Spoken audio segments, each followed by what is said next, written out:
Hi everybody, it's Noelle. So I'm here to bring you a deck profile on one of the latest decks that came out, in English of course. It's the Shadow Paladin deck, and this is the Ride Chain version without Phantom Blaster Dragon. Let's just go ahead and get started. So first, you'd start off with your Vanguard, Full Ball.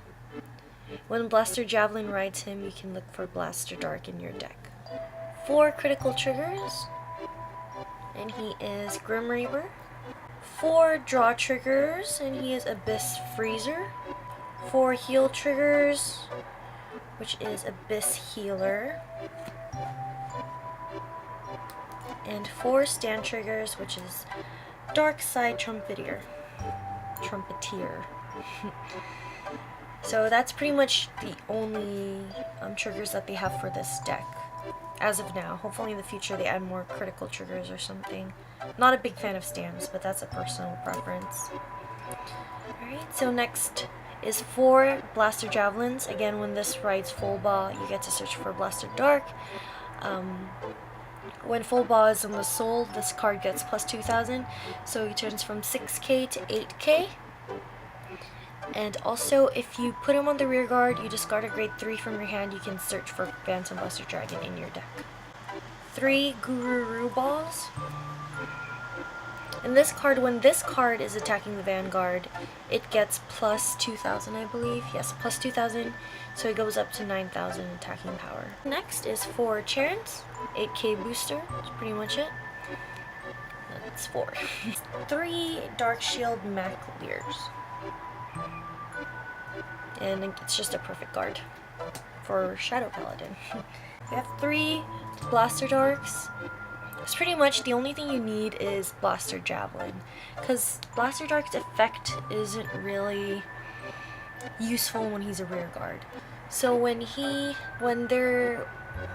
Blaster Javelin is in the soul, he gets plus 1,000, so it goes up to 10k. And when you put him on the Vanguard, if you counterblast 2, you can retire any of your opponent's rear guards. Next is 2 Nemanes, Skull Witch Nemanes. And she's only a 3k attacker. But her effect is you counterblast 1, you discard a card from your hand, and then you draw 2 cards. Darkness Maiden Matcha. And for her effect is if you counterblast 2 when she's put on the rear guard or on the Vanguard, you get to search your deck for a grade 1 or lower unit from your deck, and then you can call it right behind her. It has to be right behind her though. Knight of Darkness Rugos, just a grade 2 10k. To the Dark Dictators, he's pretty much like an Alfred. If your whole field is full, he gets 20. He turns into 20k. You cannot boost this unit if he's the Vanguard.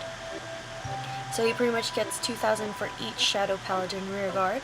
And also for his effect is when you ride him, if you Soul Blast 3, you get to give 5,000 to your front rear guards. 3 Origin Mage Oldona.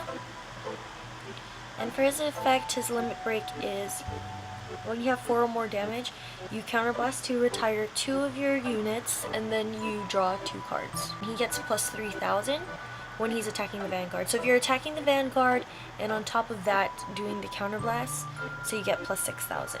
Dark Mage Badhab Kar. For his effect is when you call him to either the rear guard or the Vanguard spot, you look at the top card of your deck and then you call it to any place. It doesn't have to be open. And he's only at 9k though, but he's a grade 3. That was the deck profile for Shadow Paladin, and again, this one does not have any Phantom Blaster Dragons, but if you guys were wondering, I have a Phantom Blaster Dragon right here. This is how he looks. And for his effect is if you have a card named Blaster Dark in your soul, this unit gets plus 1,000, so again it's like a chain ride. So it's sort of like a Spectral Duke, he gets plus 1k. And for his other effect is if you counterblast 2, choose 3 of your Shadow Paladin rear guards and retire them. This unit gets plus 10,000 and plus 1 critical at the end till the end of the turn. So you can retire them and then you can call units to replace them. Alright, so that was the deck profile again for Shadow Paladin. I hope you guys like this video. Comment, like, favorite, subscribe, and I'll see all of you guys soon on the next video. Bye.